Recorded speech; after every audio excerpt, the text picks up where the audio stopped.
Hello everyone.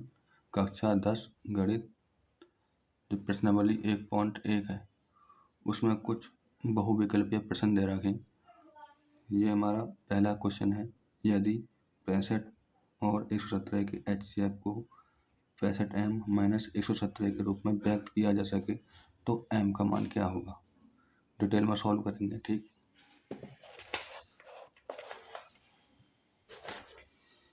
पहले हम 65 और 117 के हम HCF निकालेंगे। ठीक, तो 5 से डिवाइड करेंगे हम इस संख्या को।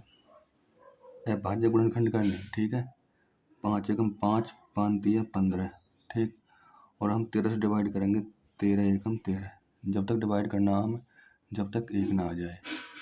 ठीक है, अब 117 को हम डिवाइड करेंगे।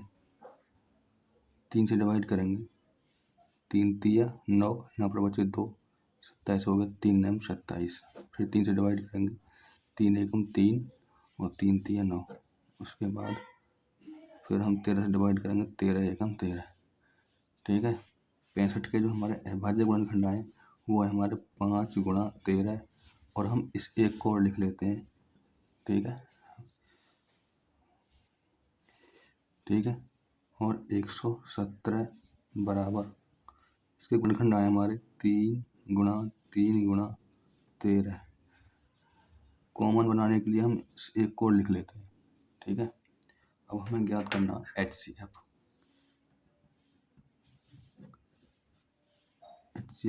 अब देखेंगे हमारे जो इसमें कॉमन फैक्टर है उनको देखेंगे। ठीक है, देखो यहाँ पर 13 है और यहाँ पर 13 है। ठीक है, तो 13 गुणा यहाँ पर भी 1 और यहाँ पर भी। ठीक, इसके अलावा हमारे कोई कॉमन फैक्टर नहीं है, तो HCF जो आया हमारा वो आया 13।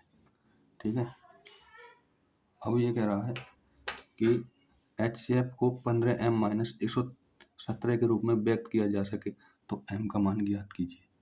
हम चलेंगे प्रश्नानुसार।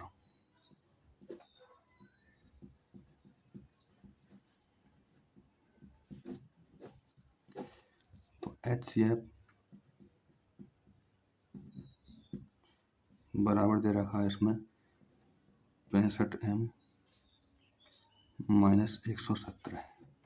ठीक है, HCF जो निकाला इसके HCF के मान को हम यहाँ पर लिख देंगे 13 बराबर 65m - 117। अब देखो, अब हम क्या काम करेंगे बच्चों। -117 है, जैसे हम इसका पक्षांतर करेंगे तो चिन्ह हमारे चेंज हो जाएंगे। ठीक है, तो 13 ये -117 है, ये हो जाएगा हमारा प्लस के 117। ठीक है, हमने पक्षांतर कर दिया और बच्चों ये हुए हमारे 65 है। ठीक, उसके बाद हम इन संख्या को जोड़ लेंगे। तो जैसे हम संख्या को जोड़ेंगे तो ये संख्या हो जाएगी हमारी 130। ठीक, बराबर 65 है। ठीक, अब हम m की वैल्यू निकालेंगे। तो m के जो कोफिशिएंट में जो संख्या आई वो बराबर के बटे में पहुंच जाएगी।